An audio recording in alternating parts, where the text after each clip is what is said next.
tardes.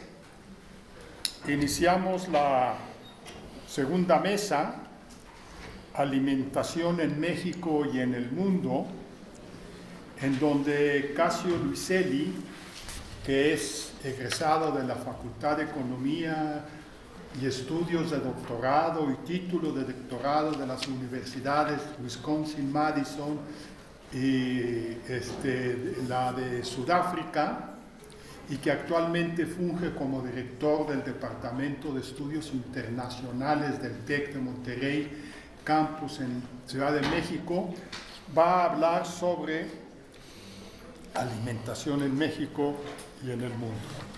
Gracias. Muchas gracias.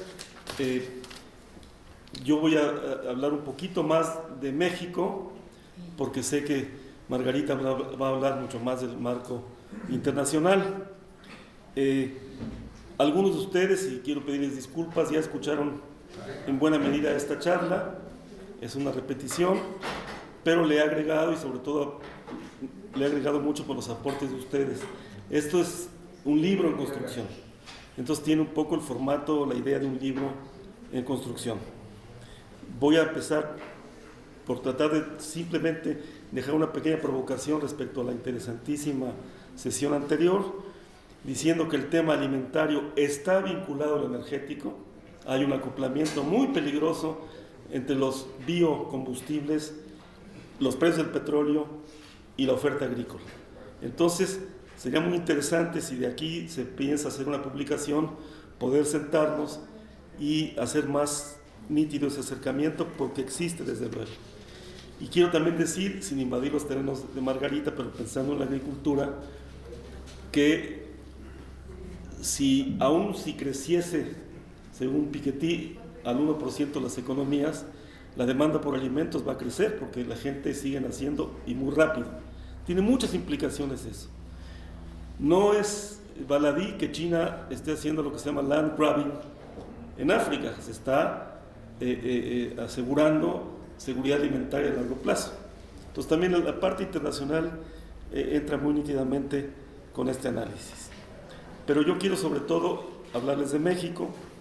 Yo hice el año pasado, en parte en el PUED y también con el IICA, un estudio que no quise llamar histórico, sino más bien diacrónico, del desarrollo agrícola de México, para poder ver con perspectiva o en perspectiva qué ha pasado con el modelo, con la agricultura mexicana.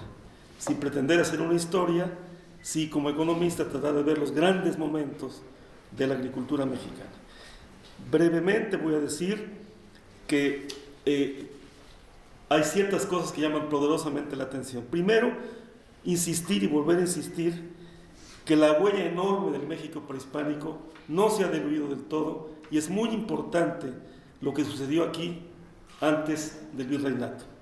Es muy importante porque este país es un país que domesticó no solo al maíz, sino a más de 90 especies, y ya tenía en 1519 o 1521 una muy abigarrada, muy intensa agricultura, que era capaz de darle de comer entre 12 y 20 millones de personas. Nomás quiero decir que cuando don Porfirio entró al poder, le tenía que dar de comer a 6 millones de personas. El México prehispánico es fascinante e importantísimo para entender hoy la agricultura que tenemos, por la singularidad de nuestro país, su diversidad, sus centros de origen y sus tecnologías ya muy avanzadas. La chinampa es un ejemplo espectacular, hay muchos más. Creo que hay que volver a ver y leer en esa clave también nuestra agricultura del presente. Otro tema que surge claramente es el increíble impacto ambiental de la conquista. Fue una debacle ecológica en toda la línea. Simplemente el advenimiento de los ungulados al altiplano mexicano le cambió el paisaje a ese México, y fue, valga la metáfora, un combate entre el maíz y el amaranto y el trigo y los granos españoles. Entonces, también el aspecto de la ganadería, del trigo, es algo que hay que volver a ver una y otra vez a la luz del largo plazo de la historia. Tercer tema que me parece importante es cómo va entronizándose día la hacienda, Si quieren empezamos por la encomienda, el repartimiento, la hacienda, el despojo. Es literalmente un despojo a largo plazo de tierras muy fértiles, muy intensamente cultivadas y, digamos de alguna manera, la invención de la pobreza. Porque tú puedes decir, bueno, obviamente en esas sociedades prehispánicas había pocos recursos, había pobreza, pero la pobreza como una condición de marginalidad respecto a otros viene de ahí también. Hay todos los estudios, todo el revisionismo sobre la hacienda que hay que atender. La hacienda de Chevalier pues ya queda como un modelo muy rezagado, pero de todos modos por casi 200 y pico de años se convierte en la estructura modal de la agricultura en México, y es muy interesante también no perder de vista eso. Hay tres grandes momentos ya en el México independiente que hay que analizar, que tienen sobre todo muchos cambios legales y que hablan de un afán por llevar la agricultura mexicana y quizá el país en su conjunto a una modernidad que siempre lo eludió, que siempre falló al final de cuentas. Primero está el porfiriato, con las leyes de reforma, que tenían una intención correcta en una manera, generar un capitalismo moderno, con empresarios y con ciudadanos, pero también concluyó un enorme despojo a las comunidades indígenas, que se exacerbó al final del porfiriato con todos los deslindadoras y la entrega de enormes superficies a colonizadores o empresas particulares. Este momento no cambia tanto con la revolución, sino sobre todo cambia dramáticamente con el régimen de Lázaro Cárdenas. Ahí Javier me hizo un comentario muy interesante sobre la inafectabilidad ganadera que está incorporado en mi trabajo, pero francamente se ve un quiebre clarísimo con el cardenismo, y ahí se inicia una etapa de crecimiento que es quizá la más intensa de la agricultura mexicana. Muchos de nosotros éramos muy jóvenes y lo damos como por un hecho, o como que íbamos a poder retomar eso rápidamente.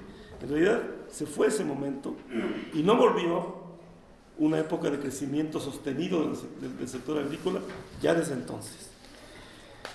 La reforma de Cárdenas, no voy a hablar mucho de ella, pero cambió la tenencia, liquidó la hacienda, es un hallazgo histórico increíble después de tantos años de hacienda, y generó condiciones de un crecimiento rápido de la agricultura. Pero se devoró a sí misma la reforma. Hay que decirlo con toda sinceridad, que al final se empezó a repartir minifundios.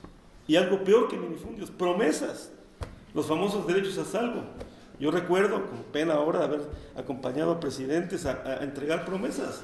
El gran presidente agrarista te da un derecho a salvo. Te salvo el derecho. Bueno, ¿dónde está la tierra? Entonces, sí es cierto que la reforma agraria tiene también una etapa de ascenso y una etapa donde se hizo daño a sí misma.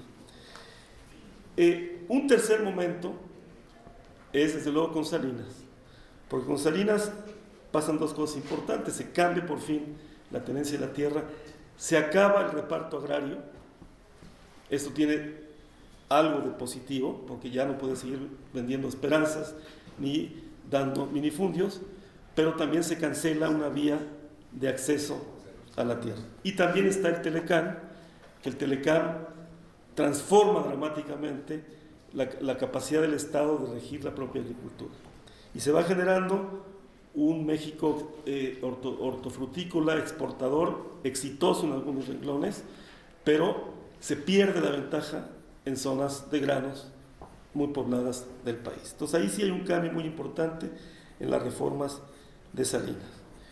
Quiero decir que después de este auge, retrotrayendo un poco en el tiempo, en los 60, a finales de los 60, principios de los 70, nos preocupábamos y nos preguntábamos por qué se había diluido esa etapa, ese elan de crecimiento. Hay factores muy claramente ubicados en la oferta, la frontera agrícola ya no estaba creciendo, pero sobre todo la demanda desbordó la capacidad de producir con suficiencia al interior del país los alimentos. Una respuesta interesante, pero fragmentaria, de la cual aprendimos mucho, fue en el gobierno de Echeverría mismo, con los programas tipo PIDER, Plan Puebla, etcétera, etcétera, donde se buscó ir de nuevo a la pequeña agricultura. Y después sigue lo que yo llamo el interludio del SAM. El SAM, que tuve el gusto, el placer y el honor de estar involucrado intensamente en él, marcó una diferencia importante. Fue un poco a contrapelo del resto de las políticas agrícolas hasta entonces. Y de hecho dejó una nueva forma de ver el sector agropecuario porque lo vio sistémicamente. Un primer ejercicio sistémico, claro, era un México de 60 y pocos millones de habitantes, 50 millones menos de personas, era un México mucho menos urbanizado desde el actual, más pobre y con más penuria fiscal a pesar de todo.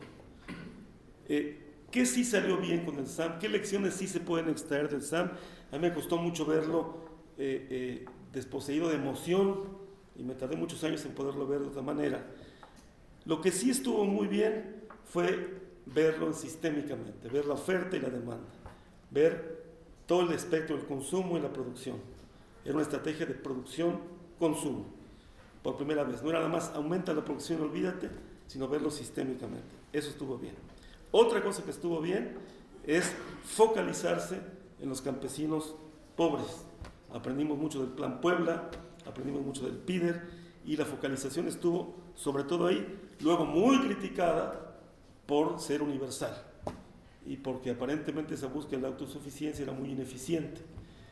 Y es una pelea que ahí sigue, porque yo digo y vuelvo a decir que no es lo mismo que llegue el maíz a Veracruz de Iowa a subirlo a la Sierra de Songolica, ¿verdad? Entonces hay muchos temas que habría que discutir ahí. En todo caso, aquí nomás quiero decir que se puso el foco en esto. Hubo un paquete tecnológico asequible a los productores en general. Había semillas, estaba la empresa estatal Pronace, que ya existía, pero que creció dramáticamente, y había pues acceso a semilla. Había mucho fertilizante y muchos proyectos con Pemex, algunos quedaron en el tintero, otros no, de suplir la oferta de fertilización del país. Y desde luego un precio de garantía, que ahora es imposible volverlo a tener. Otra idea que creo que es interesante, y fue pionera en su momento, fue el riesgo compartido. Se compartió el riesgo. No es un seguro. El seguro actúa ex post cuando hubo un siniestro. El riesgo actuaba ex ante, compartiendo el riesgo, donde se veía que había, se podía haber medido un cierto grado de riesgo. Por ejemplo, el frijol en Zacatecas o en Durango. Bueno, tiene un riesgo producirlo ahí. Yo me arriesgo contigo y ya está el riesgo compartido funcionando. Esto funcionó, se hizo un fideicomiso que sobrevive, pero ahora curiosamente es un riesgo compartido de empresarios agroindustriales. Es lo que se convirtió el FIRCO, quizá la única institución de entonces que sigue viva. Y estaba la CONASUPO, que con sus errores y defectos, la CONASUPO tenía la enorme virtud de hacer los acopios y hacer valer la cadena alimenticia.